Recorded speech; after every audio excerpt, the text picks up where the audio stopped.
Chicago, Chicago, that toddling town, Chicago, Chicago, I'll show you around. The corner was our magic, our music, our politics. Fires raised as tribal dances and war cries broke out on different corners. Power to the people. In the safe shop city.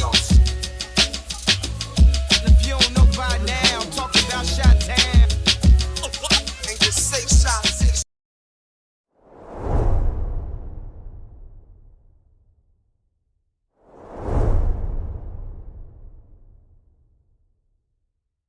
Hey everybody, this is episode 13 of the Chicago Sunnyside podcast. Once again, I am Kasabez, Maakmaah. And I'm Nehez, Meniooh.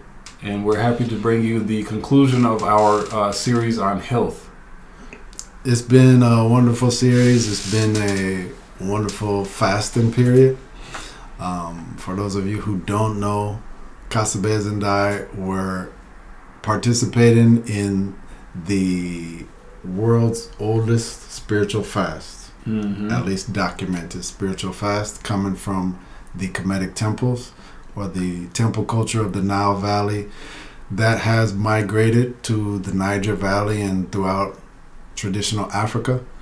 And that fast was 49 days long. Dare we say it's the world's longest traditional fast as well.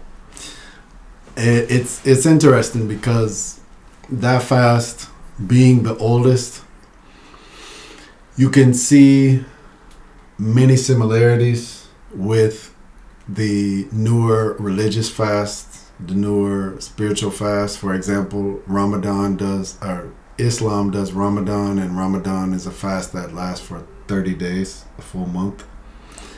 And Christianity observes Lent, and Lent goes for 40 days.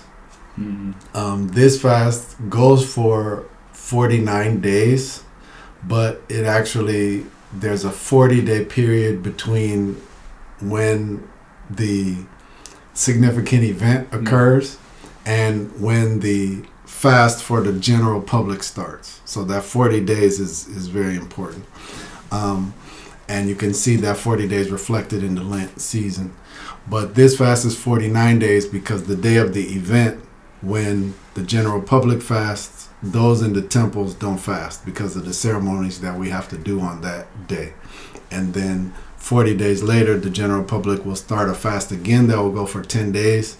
But the day after the first event, the temple will be fasting for the next 49 days. So we were participating in that, and that was a wonderful experience, as it is every year.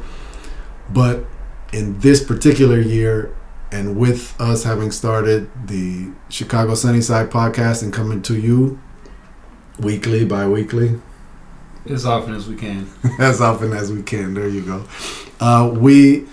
We're trying to cover topics and speak to community leaders about health, the health problems that we face, and the resources that people are making available for people to improve their health. And it's been a good series. Yeah, we talked about community health with Healthy Hood and activism, and how collectively we need to support each other in our health. And that was an inspiring episode because you see young people, both Tanya and Alan are young, and they have that spirit of resistance in them. That spirit of resistance to really achieve good health, to really achieve a balanced life, you have to be ready to resist what the common culture, what the system of oppression, system of capitalism, of colonialism is trying to push on you. You have to be able to resist it if it doesn't fit. Last episode that we did before this one was with Cicely McLennan, who's a longtime activist in the area, well, in many areas, but in particular we were dealing with the concept of food sovereignty, access to healthy food, fresh grown food, naturally grown food, and how, as all of us who were on that show, the two of us and her are also repatriates to Africa. how we see differences in the way the food is prepared there, as well as some of the cooperative ways of growing food. Yes, and we made sure to kind of end with that one because we know for most people in Chicago, most people who are listening to us around the United States, even around modern territories, when you say health, we tend to think of physical health first. Mm-hmm. And when you think of physical health, if you have any exposure to healing, if you've done any study in healing, the first level you think about is, okay, I can eat better and become healthier. Mm-hmm. And so food is a major player in where our health will be. I found it interesting though, because we talked to this sister who really dedicates so much time and energy into that, but I almost think like there was a lot that went unsaid because, you know, it's a huge topic. It's a huge topic, but even before you even maybe talk about the details of what food you eat in, what food's good for this, what food's good for that, you have to make sure you're eating food first. And a lot of times in the cities, we're not even clear that, just like we're not clear that we live in prolonged and chronic trauma or chronic stress, we're not clear that we eating foodstuffs that aren't food. Right. That didn't, you know, wasn't harvested. I mean, when it was harvested, it was a long time ago. I forgot who made the saying drugs masquerading as foods. Yeah, maybe, exactly. I don't know if it was Dr. Africa or somebody else, but yeah, drugs masquerading as food. Like, it's something that has an effect on the body more like a drug. Like it's designed specifically to create a sensation when you eat it or drink it, and it doesn't have anything to do with the health. I mean, it's the health properties of what it's doing in the body, and making sure that it's doing something good for the body, nourishing the body, is not a consideration. So that's really, you know. So yeah, I think we did deal with that a lot more. Yeah. Than even. Which is important to deal with. Yeah. Because, you know, you can think you're eating vegetables when you eat Flamin' Hots because they're made from corn. But it's like you're not eating food. You're not even eating food.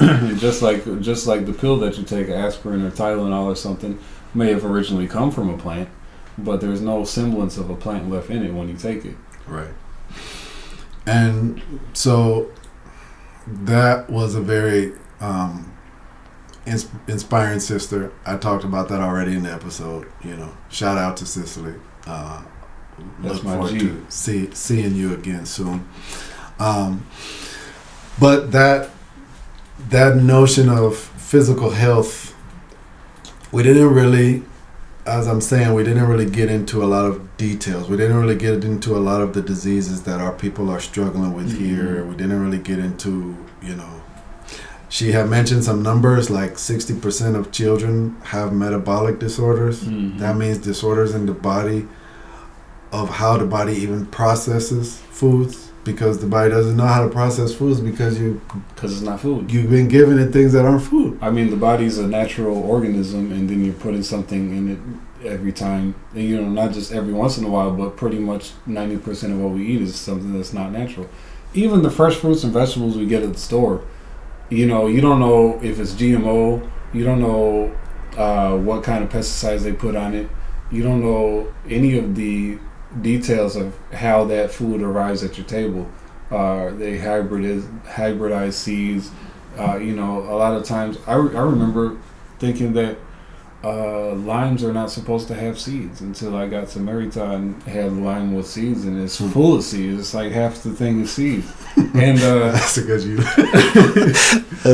traumatized. And when I was recovering from prolonged trauma. It was like when I went to West Virginia, and I was surprised when I saw there was a black dentist with white clients. I was like, I must be traumatized. I think we're slipping back. Yeah, I lost my lip gloss. I lost the seeds in my limes. No, I mean, it's not trauma like that, but it's like, you know, conditioning where you think something is normal and it's not normal. Yeah, no, definitely. But when you think about that, how much of a majority of people are suffering in their health from metabolic issues, and even you hear other numbers often like 80% of the population over 40 years of age is on at least one prescription drug. Right.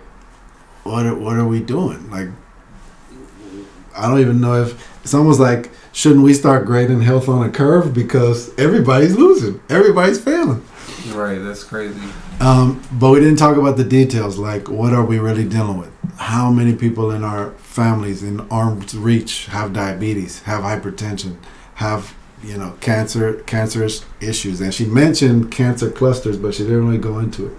And even noticing that in some neighborhoods you just have a cluster of people that are suffering from cancer, and you're just like, where's this coming from? So all of that, is very real issues that we facing in Chicago.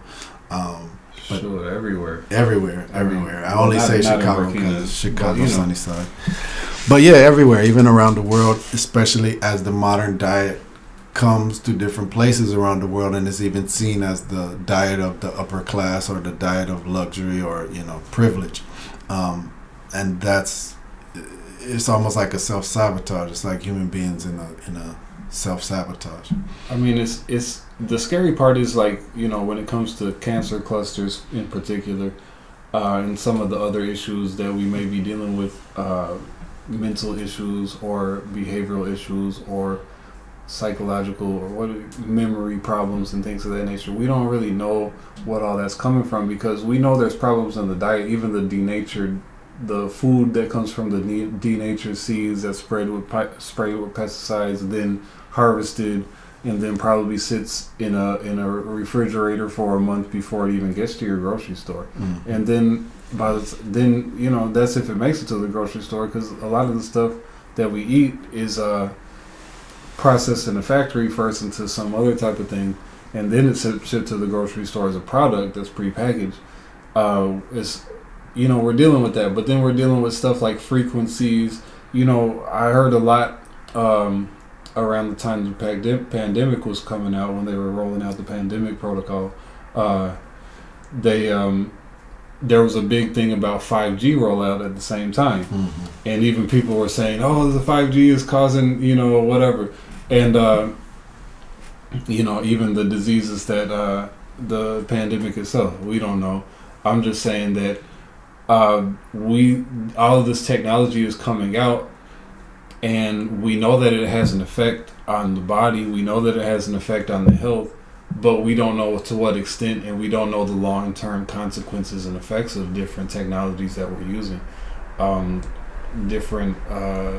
Even something as simple as the heating systems in our houses, or taking showers in hot water, having these unnatural heating sources, and it's hitting our body. Staying indoors every day. We don't get, we're in houses that are 100% temperature controlled, and it's just, we have one temperature we wanted to stay all year round, and then our climate control mechanism in the house will cool it down when it's hot and heat it up when it's cold. And then we don't get any air from outside when we're in the house, and then we spend most of the time inside. If it's not at home, it's at work, not getting fresh air, not getting to see the sun. What are the effects of all this kind of lifestyle that is not natural and not time tested either? We don't know the long-term effects. We don't know the long-term effects, but if we pay attention, we can see the short-term effects. Yeah. And the short-term effects are already there and already clearing. Right. Because we can say, it's interesting you bring that up, because right now in the Earth Center, in the publishing department, we are preparing the historical archives of the Rising Firefly magazine to be available digitally. And I came across one of the old articles about cell phones and cell phones' effects on us and the brain and all of this. And this was before smartphones. This before smartphones. This is before back, 4G, 3G, 2G. This before even your BlackBerry, all of that. And how it was really like a warning. And now it's just like, hey, you take a drive and you go to a bus stop. This morning I drove past the bus stop outside of a school, and everybody's just like this. It's just like nobody there's talking, nobody there's even looking at each other. So you see that effect. I mean, you can even go to the club and everyone's looking at their side. The point even is, that's the wild thing about what you are saying. You know, the effect of all of this denatured way of living is that our system, our modern leaders are really turning everybody into aliens to our own planet.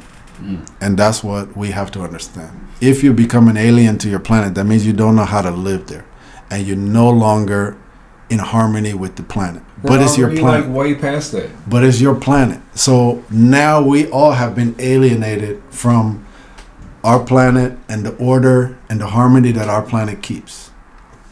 And when we talk about the cell phones, that's the small effect. The small effect is we no longer know how to talk to each other. The small effect is we look like, you know, the Walking Dead, you know, plastered to our phones. Right. The real effect is that there's been a genocide in Congo for like years. Nobody's talking about it. Nobody cares. Because it's like, hey, but is the new iPhone out yet? Right. Even though people are dying daily, children are being sent into mines just so that they can get the minerals so that we can put it into phones. So it has an effect. It's just that's how cruel the new system is that wherever it needs to suck the blood of humanity to gain, it just makes sure to hide it from the humanity that benefits. Right. And then the humanity that the side that benefits, we just happy to get it. Yeah, and even the side that's suffering, they don't even know that what they're suffering from is to build these cell phones. So then they end up turning around, I want a cell phone too. Let me work hard so I can get a cell phone too. It's so sinister. And it's Congo, yes, but we have rare earth minerals that are coming from mostly China that are extremely polluting that we use for the batteries. I found out that just to get sand that's needed for like microchips and even concrete, which is used extensively, like especially like in Africa to build all the houses there. A lot of the roads are built with concrete. I mean, you think of concrete, it's ubiquitous. It's all over the place, and you think that that's not really a big thing. Like to get the sand for the concrete, it's mostly sand, by the way. To get the sand is they are like digging up whole riverbeds to get the sand because they need sand that's from water. You can't have sand that's from a desert. It doesn't work. You need sand that's in a water body. So they're digging up rivers and destroying the ecosystem, polluting areas that depend, and then people who depend on fishing for survival, they can't fish. And then they use sand is also used for microchips as well. So, obviously another part of the phone. That's not even to talk about plastics. Glass also is sand. I mean, it goes on and on and on. The factories that are processing all of this, what type of pollution, we know about pollution that comes from factories. That's like the thing you're talking about, cancer clusters. Now there's a lot of areas in Chicago where there used to be factories. They've been torn down and replaced by residential areas, and the land is contaminated, and a lot of people end up dying that way. There's neighborhoods in Chicago it's hard to even drive through. Like you get there and you're like, oh, what's that smell? Yeah. Oh, and then people live there. It's it's a whole neighborhood where children or drive down the street and you look and you see the. I mean, I was living in Hammond for a few years in Indiana. And the Exxon Mobil plant is there. BP plant is there. You drive past the BP plant, you think you're on Mars or something, man. Another great point that Cicely made was that we reflect the earth.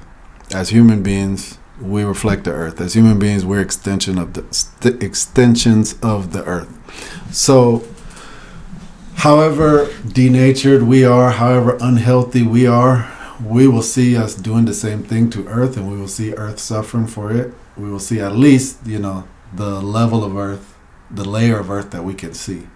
We can see it suffering with us, or vice versa, us suffering when we make it suffer. And the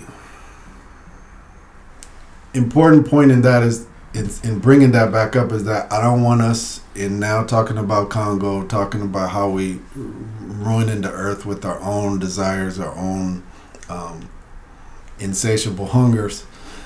I don't want it to be like, well, it's so widespread, what you going to do about it? Because what you do about it is you focus on improving your health, improving your lifestyle, improving the effect you have on your surroundings, and then that will be reflected. That will be reflected in your surroundings.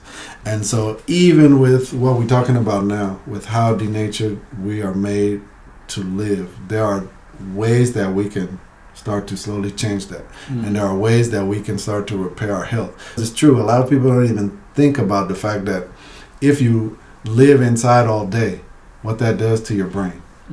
Not only what it does to your brain because you're not talking, you're only staring in the phone, that already is bringing a degeneration to the brain.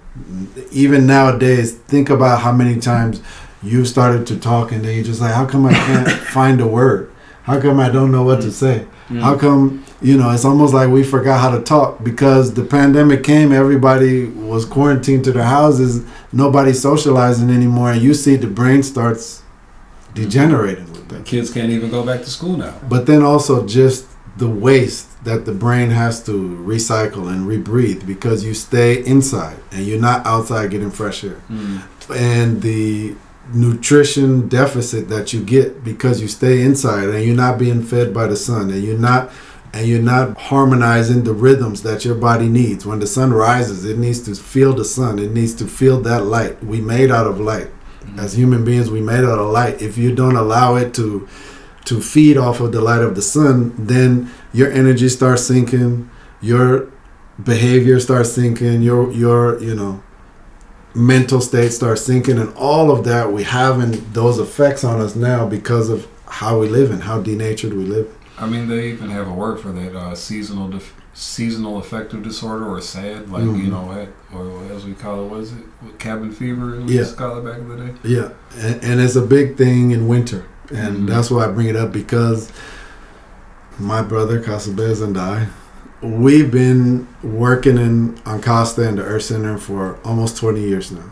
We've been receiving a lot of clients, watching as our master receive clients. And sure, in the U.S., many, if not most, the overwhelming majority, just like Cicely was pointing out, of health issues that people are suffering from, they need help with, they ate themselves there.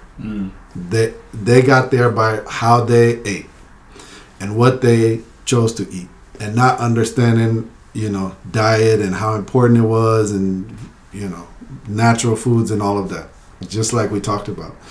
But then there are some other things that are coming from the environment, and I know, in the news, in the media, that's been really taking up a lot of our attention with COVID. Of course, we're coming out of COVID with this respiratory virus that had everybody freaking out, traumatized, panicking, and hopefully even in the panic we saw that this health system doesn't really know what they're doing. I swear, if that was the biggest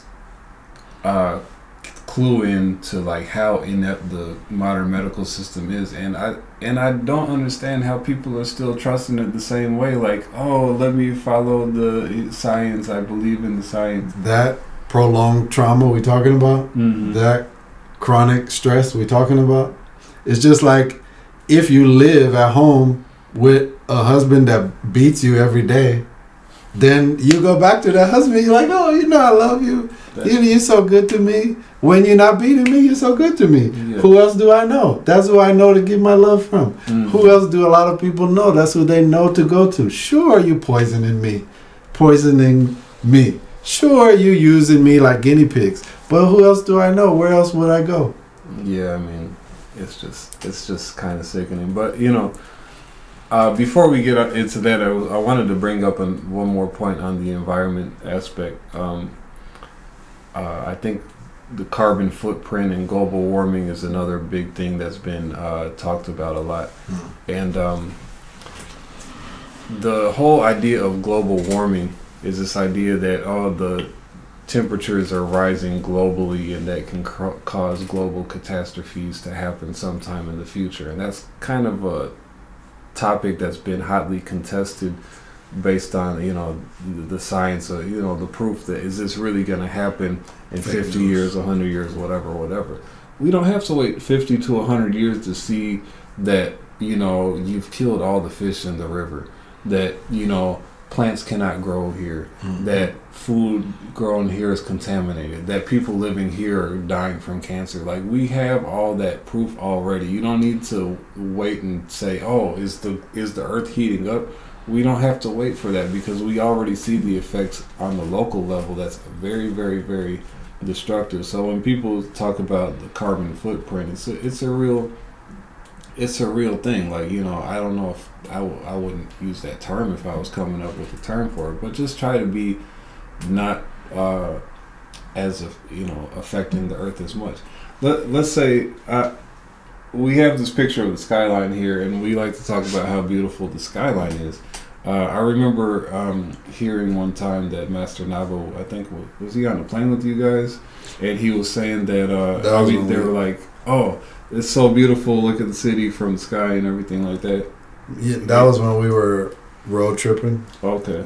And so we'd be out in the rural area. And so the rural area he just would really appreciate. Mm-hmm. And then we weren't in a plane, but he just mentioned, like, when you're in the plane and you look down and you see the lights in the city, that just looks like a sore on the earth. That looks like an open wound on the earth. Right. And that, just hearing that, I wasn't in that conversation, but just hearing that he said that really made me think, like, we really, with all this infrastructure that we're building, we're causing big gaping wounds on the earth. Just to live our daily lives, we rely on destruction, and it's, people are wanting to come up with these different type of alternative energy sources so that they can continue to live the same denatured lifestyle. So if we drive a Tesla, that's better than driving a F-150, because it's electricity that we're using instead of burning gas. But where is the electricity coming from? Well, and what about the material used to make the batteries? What about the the roads that we're driving on? There's so many questions. Like, why do we need to do all these things instead of living in nature? And I don't want to sound like a hypocrite while we're on here on the internet with artificial lights and everything like this, but using an iPhone to tape it and everything. We already sound we're plugged. we're still plugged into the matrix. But I think that there has to be a goal or a vision of how we can be connected back with nature, and then we can have some infrastructure that we can use sometimes. But it doesn't have to be everybody. Like, the goals, it's almost like the goal is, we want to depopulate the planet so that everybody people are talking about population, the problem of population, what is it? Overpopulation. Mm-hmm. And, the so-called problem. But then at the same time, you say you want everybody to have running water and electricity and this and that. It's not practical. It's interesting because you see the political game played with the carbon footprint idea and the global warming idea, because when we have interests, we protect those interests. And so just like in the modern court system, it's like, if you can bring up a technicality that was done wrong, it don't matter if you did it. If you killed the guy or not, it doesn't matter. You get off your goal because is of to that. get him off because you're his lawyer. And that's how we treat arguments now. That's how we treat how we live in now. That's how we treat the earth, because it's like, we all can see we have an effect on the earth. Right. We all can look down and see, I just threw down that can. That can will stay there until somebody picks it up. That's an effect. Mm-hmm. Even at the smallest level, that's an effect that just me has. Mm-hmm. So now, if you start talking about, hey, there's much larger effects than the ones you see, because if you consider all of us are being neglectful together, then that's going to have a huge effect. And then if somebody says, well, but the way you call it, that's fake news, I don't have to listen to it, I get to keep doing whatever I want to do, that's just cheap. And then it's like, we don't care for each other. We're not caring for each other. We're not caring for our descendants. All we care about is our interests, protecting our interests, protecting our profits. And our egos sometimes, because you might not even have a horse in the race. And so you got people who's arguing over ideologies, and they don't have they don't benefit financially, whether it's coal being burned or whether it's solar panels. And so, you have people who's benefiting from solar panel production, and they're advocating for their side, and they're saying, they're bringing up all the reasons why solar panels are better, when their real interest is just profit. Mm-hmm. And that they have millions of people following them. Mm-hmm. You said, yes, we sitting here as hypocrites too. In some ways, we all are in the modern world. We're in the modern cities. We plugged in. But at the same time, just like we were talking about with Sicily, it's about now where you're making your goals and who you are giving authority to. Because now, if you're making your goals rural life, I was born into the city. I grew into the city. Master Naba used to laugh at me at least once a month, call me city boy. Because that's what I know. That's where I'm educated. But now if I see as a city boy that, there are people on this planet that know how to live on it, that didn't lose that, that didn't get so wrapped up and infatuated with the taste that they can have here and the pleasures that they can have here and the ambitions that they have, that they were ready to forsake everybody else and everything else. They were just focused on preserving how people live in harmony with the earth. I want to go and learn from them. And then I want to go put my goals with them. And then I want to go make sure that my goal is leaving, if you see this as luxury, my goal is leaving this luxury and going back to that rural life. Now, even raising children in it. Now, to get from A to B, you're going to have to get there. Right. You can't just, materialize. Yeah, on the other side. you can't just beat me up, Scotty. Right. You have to get there. So we definitely are plugged in, but it's really about where your goals are and where your priorities are.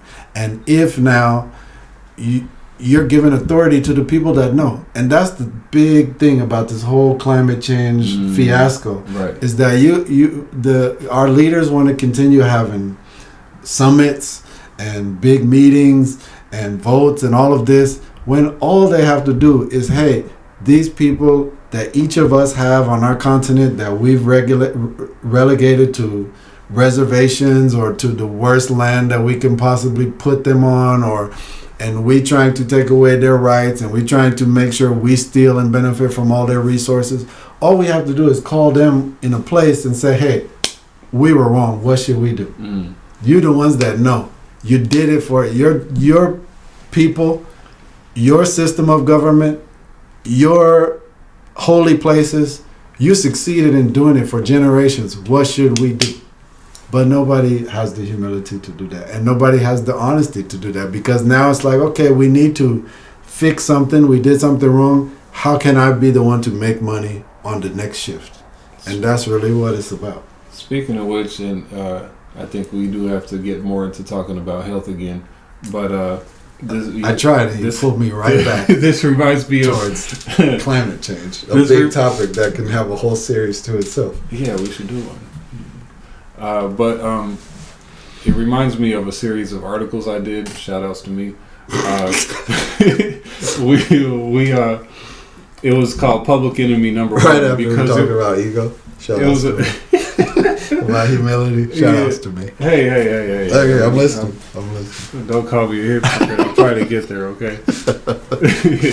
But anyways, when I was writing these articles about protected areas, wildlife protected areas, and it was called Public Enemy Number One because there was something in my research. I was one of the people who, like indigenous people in some of these protected areas, was saying that like the biggest danger that they're facing in these wildlife areas, the biggest threat isn't like illegal logging or mining and all of this stuff. It's the actual wildlife protection agencies themselves, the Nature Conservancy, the World Wildlife Foundation, and these type of big agencies.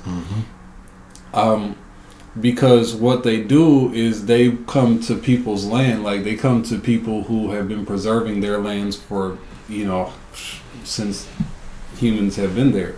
And then there are these beautiful lands, and then they say, hey, this place needs to be protected when it already had been protected because you haven't destroyed it yet. Then they come and they say, oh, the reason why wildlife areas are in danger is because of humans. So they put all the indigenous people out who've been living there, or if not all of them, the majority of them, and they say they need to limit their activities and tell them what the activities are that they need to be doing to, and what they can't do, regulate their activities on their own land to preserve the land that they already were preserving. So it's a huge hypocrisy. Like that, you're gonna come from a city like here, like Chicago or like New York or like Paris or whatever, and then come to a wildlife place and say, "Oh, I studied in college, so I know better than you how to preserve your lands," when you don't know anything about it. And being repatriates, we hear those stories. You talk to people that grew up in a village, all they know is farming. They know every year the farming season comes, that's what they have to do. They have to be out there. All the children have to be out there learning to farm, learning how to survive, feed themselves. Then at some point, they get these college students who come from across the ocean who say, okay, we're here to teach you farming. And then those people didn't grow up on a farm. Right. Those people didn't even work on a farm. Those people studied how to farm in a book. And then you want to teach me how to farm in a country that's not even your place? Right. And you don't even know how to farm back in your place? Right. To grow food that you don't even eat. Yeah. So. And then they say, oh, you need to use these genetically modified seeds. We need to help you with subsidies so that you can have fertilizers, that you can have tractors, and whatever that the modern farming system depends on. And then it causes a whole other host of problems that they didn't have before. Yeah. So, coming back to COVID, problem that we didn't have before. You get some of the health issues we facing on the individual level come from the environment. But like I was saying, having been in this 20 years, seeing the clients that came to see our master, receiving clients on our own after our master went back home, you see the majority of health issues people deal with in the West is coming from the diet. But some come from the environment. We just saw COVID hit. Now even this season of winter, we've seen RSV, respiratory system virus, which, that's what the system is so good at, naming stuff. Right. And it keeps you enamored, just like that, in my analogy, that husband that does nothing but beat his family. In that analogy, he keeps you enamored. Maybe he brings gifts home every now and then, when he's feeling good. But then right after that, he's beating you again. So the medical system showed its ass. Total ass. With COVID. But then right after, it still has new long names for viruses. And then vaccines for new viruses. Yeah, vaccines. But everybody's still getting sick. And now they even have new sicknesses coming from the people who are vaccinated, and they don't want to talk about why. They don't want to talk about it. And now young people are having heart attacks. What? I've heard about more people dying from heart attacks. Did you hear about the Golden State Warriors coach who just had one of the assistant coaches just died in the middle of a dinner? They were having a team dinner. And he just had a heart attack and died right there. And they had to cancel games because the team is traumatized, acute trauma. I mean, it's sad because even people in our families, I'm sure there's people in your reach that now are dealing with things like unexplained fevers, unexplained heart racing, hypertensive type issues, inflammation in the body and the blood vessels, And they have new names for it. Right. So that they don't have to say, oh, yeah, you know those vaccines that we didn't really take time testing and we forced on everybody. That might have something to do with it. Yeah, I mean. Oh, you know what? This disease, COVID, that we didn't really understand in the first place, yeah, it actually might cause more inflammation in the blood vessels than it actually does anything to the lungs. Because we don't really know. And how many people actually ended up dying from so-called COVID? I'll put it dying with COVID. They died and they tested positive for COVID, but in many cases they died of symptoms associated with COVID, but they weren't actually tested for COVID because the hospital staff was scared to even make contact with them, and they left them in the room to die. Yeah. But versus in Africa, Merita, where we didn't really see that happening.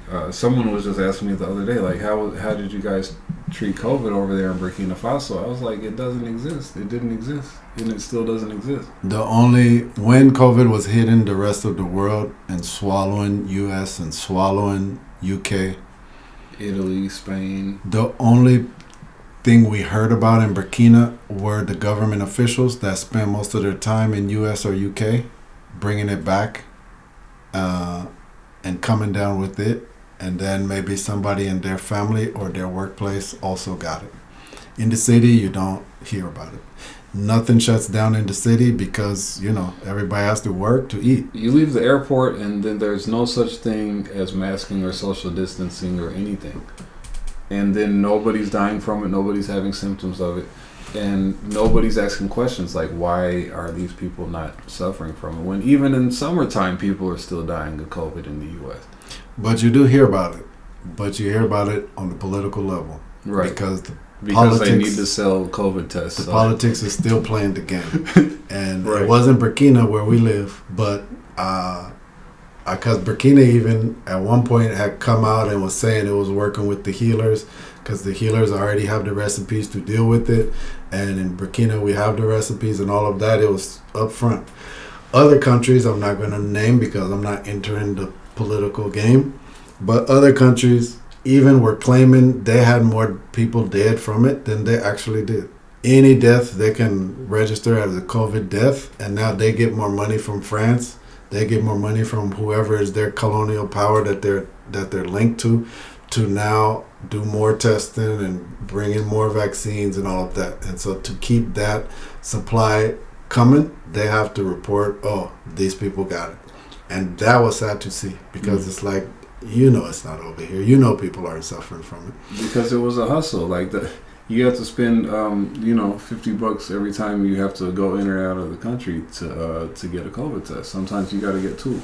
But that's why I bring up those environmental illnesses, because in the West, what we don't understand is that our immune systems are so weak, so protected. Compromised.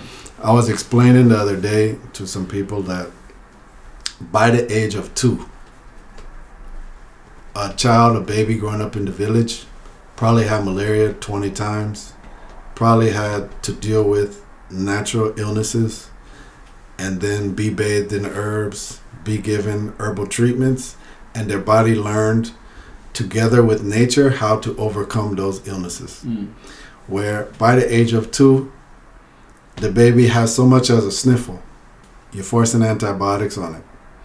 And then those antibiotics don't help the immune system to fight. It actually breaks the immune system down and the body down because it's antibiotic.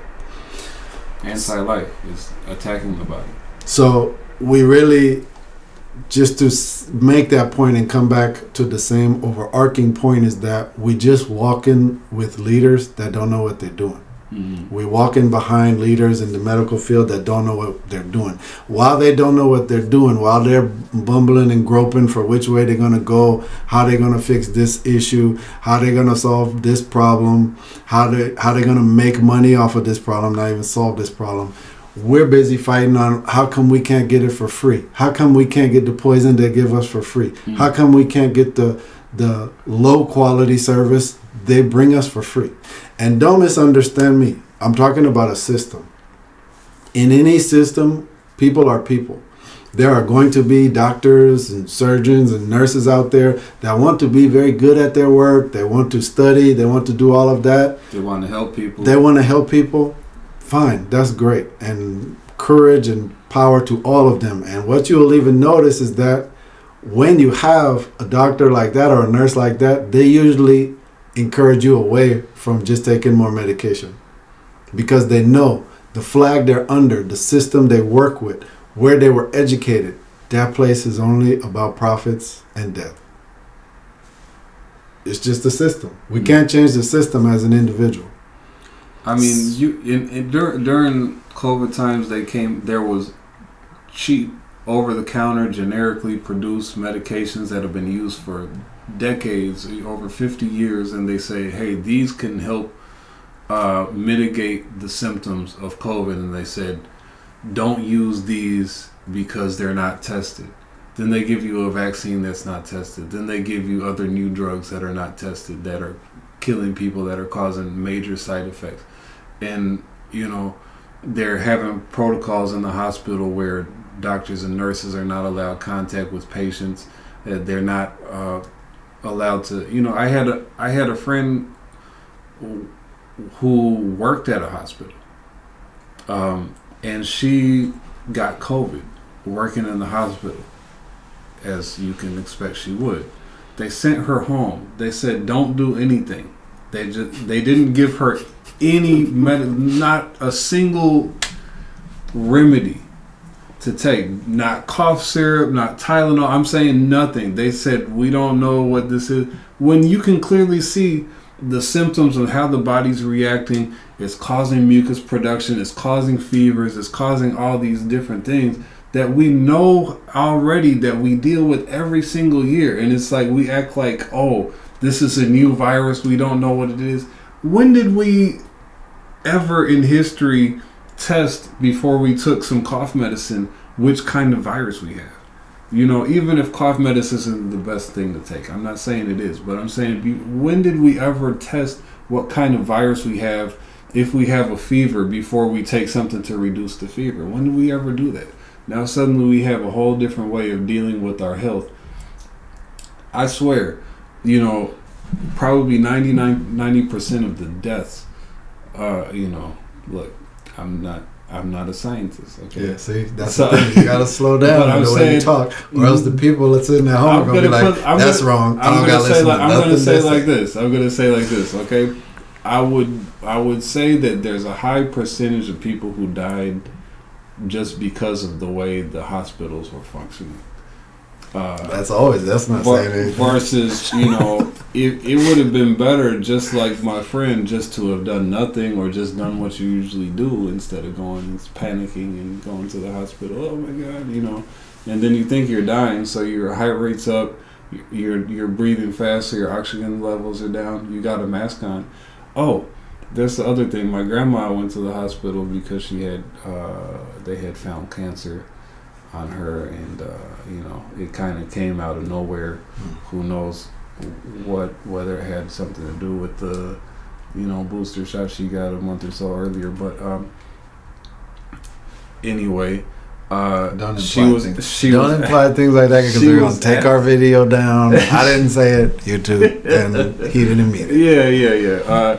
We might have to cut some of this out. They're gonna, the censors, fact checkers are gonna come get us, right? Mm-hmm. But the doctor was telling her, because they were measuring her oxygen, they put that thing on her finger to measure the oxygen level in the blood. Because somehow air is supposed to be in the blood. I don't understand how that works, but she had her mask on, because but then the doctor was like, oh, you should take your mask off so your oxygen level will go up. We need a sound effect. And that was the exact thing that they're measuring, to say, do you need to go on a ventilator? Do you need to have air forced down your throat? Yeah. Yeah. No, they showed their ass. I said it already. No, and then you still. But that's really the point that I think we are bringing to summarize this series, is that you have to all of our listeners, no matter the age group you at, no matter where you are in life, you have to think about what system you're dependent on, what system you're giving authority to. You can look around the world. All indigenous systems of healing, they all have huge similarities. They all are going to be based. What are you doing? Nothing. They all have huge similarities. They all are going to be based on the 4 elements: fire, air, water, earth. They all start with that. Everything about healing a human being, understanding a human being, starts with those 4 components, because those are the 4 building blocks that make us up, that make up the nature that heals us, that we go to heal us. It's all there. I don't hear about fire, air, water, and earth at the hospital. I don't hear about that in the pharmacy. No, they think they're so smart because they came up with 100-something different so-called elements. So we have to just start following the systems that work, and we have to be able to detach and kind of, it's almost like when you break an addiction, like I was saying, it's just like that's the prolonged trauma we have. So even though it's trauma, it's still what we know. It's still what's comfortable. It's still what's familiar. So we don't know how to do anything else. But now, especially with the way the world's changing, especially with the accessibility that system brought to humanity, and Maakmaah used to say that, the good thing about evil is that evil doesn't have foresight, and evil will even bring the things to give access to that will even help the human being get out of that evil or avoid that evil. And now you see how humanity has so much access to information and so many things, and even access to travel. Now you don't have to stay in Chicago. You can go and see in Africa people live a totally different way. Their whole lifestyle from sunrise to sundown is totally different. What they do when they're sick is totally different. So you have that access now. With that access, you have to learn to unhook from the addictions of the modern medical system, from the modern system that is just killing us, and then find a system that works on the planet that works. We talked about that in that first issue, or that first episode, where we talked to the sisters from Ankasta, Jazra Shimzura, and Zeta Nefer Zipiyutu, and they talked about how much healing is a lifestyle, how much healing is starts even before the womb, because the baby's being born. Even before the baby's born, the parents, if they're really deep in tradition, they already checking on the energies of that pregnancy, the spiritual factors in that pregnancy. Does that spirit have a clear path to get in here? Do I have to get rid of any blockages? Who's the spirit that's coming? Which one of my ancestors is returning? All of that is done even before the child is born. Now you don't have to go to a doctor and then the doctor pump you with fear, and you know what, it might come out wrong, you know what, it's better we just schedule the delivery.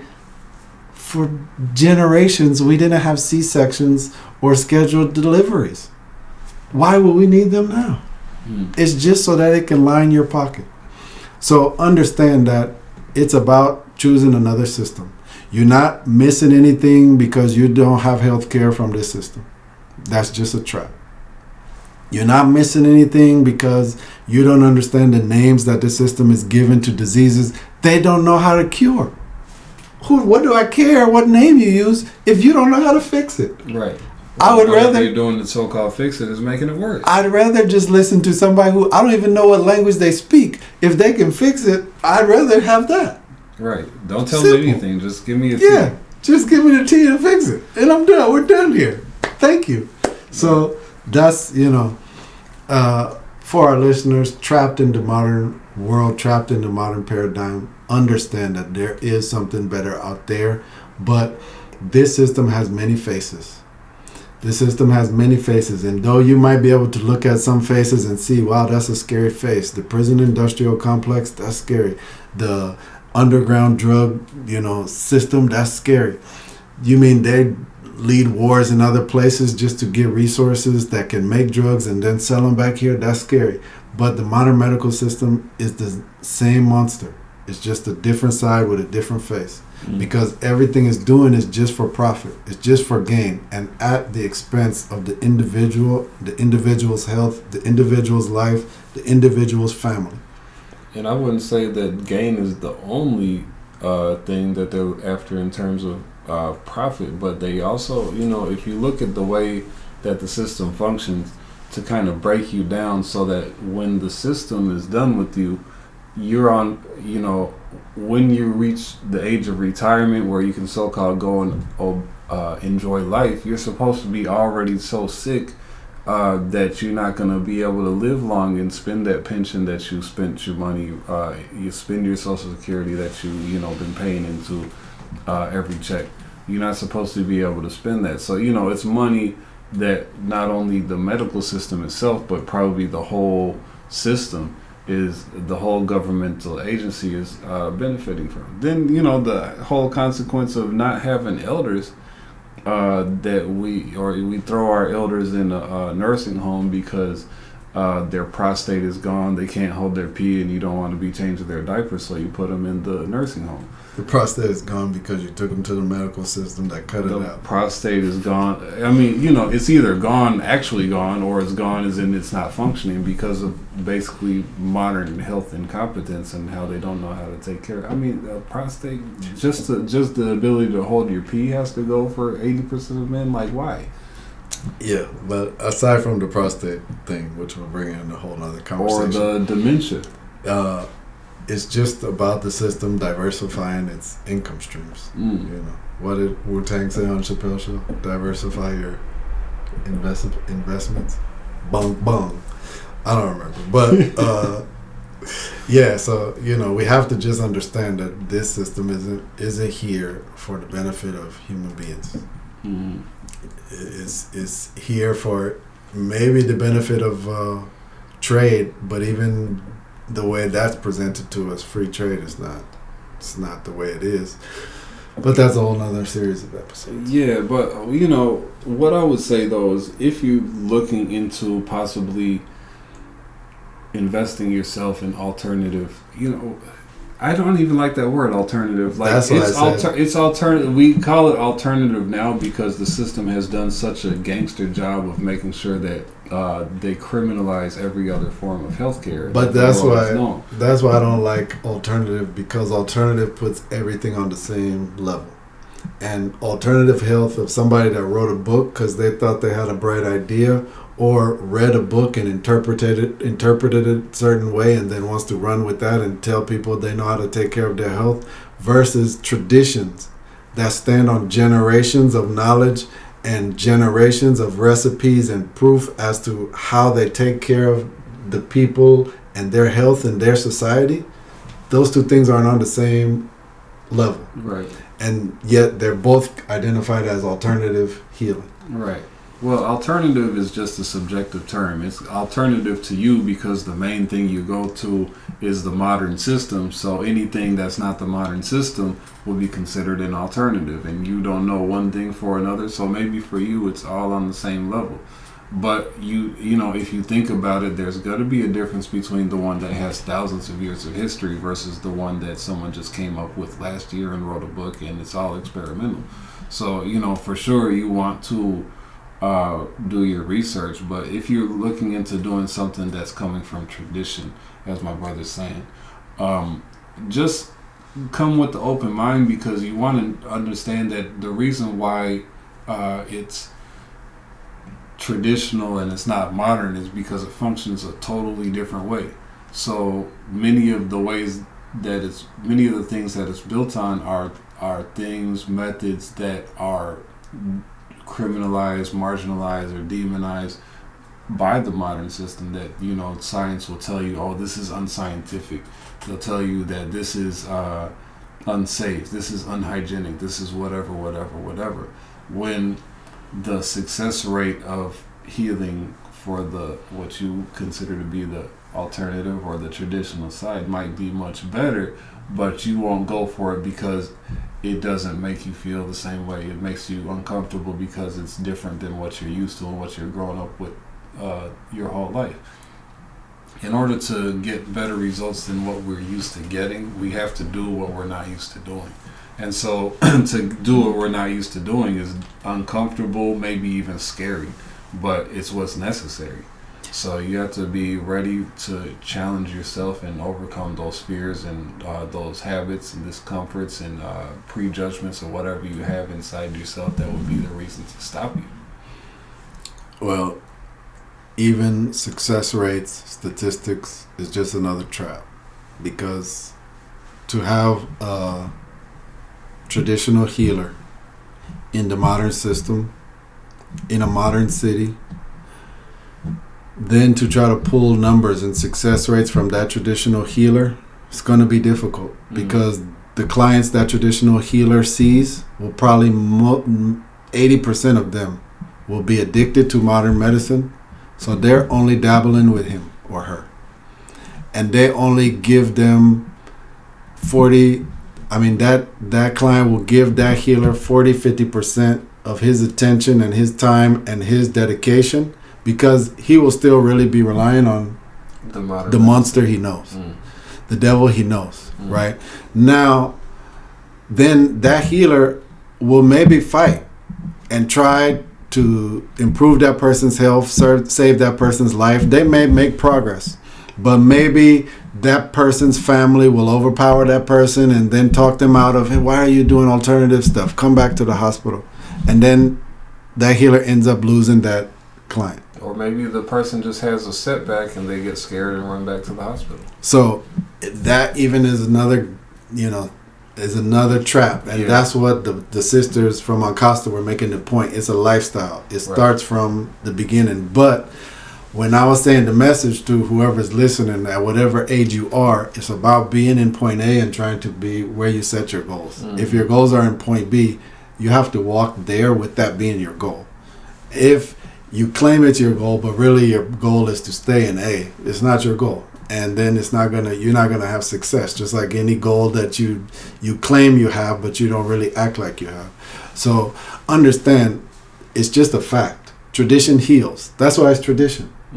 That's why it's been preserved. That's why it's been passed down, because it works. People still do it. That's because it works. And it didn't need an army to make sure it stayed around. It didn't need a whole financial institution to make sure it stayed around. It didn't need an insurance companies to make sure it stayed around.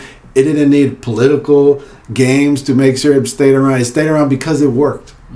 So that's just a fact. Before money existed. That's just a fact. Before profit was a consideration, people have been using it and it's been working, because the only objective is to heal people.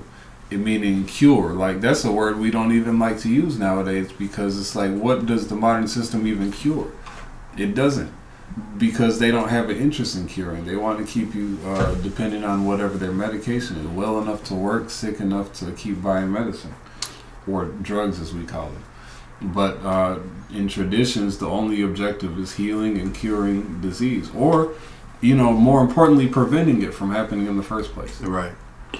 So, there's a lot to say about healing. I was really intending for this episode to be a short one, but there's a lot more that we can say, because we're talking about even preventative medicine, where the healer is going to try to prevent illnesses before they happen. But just like I was even pointing at, where that's even done before the spirit is born, before the mother gives birth to a child, you already started adjusting energies to make sure that child won't face some accidents, some illnesses, etc., and that can continue happening your whole life long. Well, so, you mean spirits and energies can cause physical illness?